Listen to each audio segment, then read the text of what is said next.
Hello everyone, আজকে সাতিয়ান শাপলাপুর গ্রামে জামে মসজিদে আজকে থেকে ঈদগাহ সাজানো আমরা শুরু করেছি।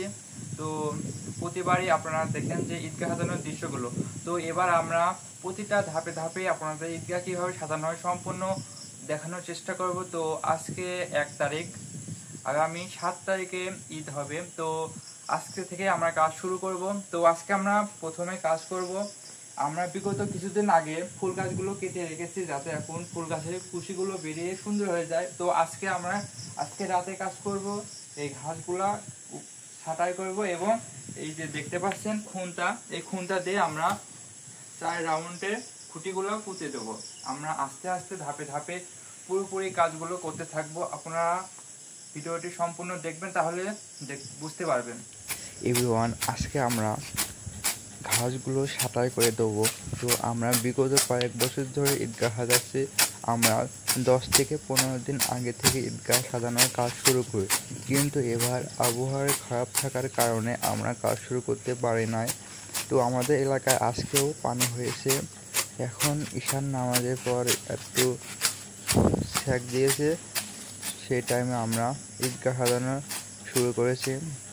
জানি না এবার কী হবে, ঈদের নামাজ মাঠে পড়তে পারবো কি। তারপরেও আমরা ঈদগাহ সাজানো শুরু করেছি।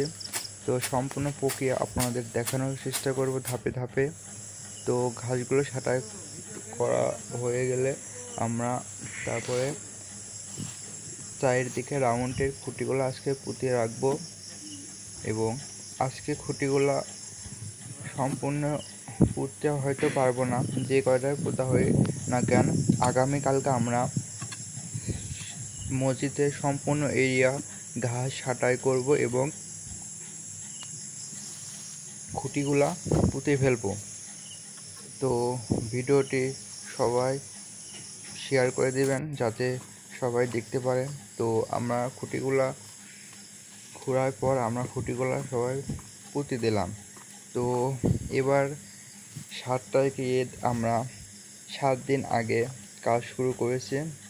জানি না কভার করতে পারবো কি, তবে একটু কষ্ট হয়ে যাবে। তো দেখতে পাচ্ছেন যে আমরা চারিদিকে রাউন্ডে খুঁটিগুলো সব পুঁতে দিয়েছি। তো সবাইকে ধন্যবাদ ভিডিওটি সম্পূর্ণ দেখার জন্য। সামনে সম্পূর্ণ ঈদগাহ সাজানোর দৃশ্যগুলো দেখতে আমাদের চ্যানেলের সঙ্গেই থাকুন।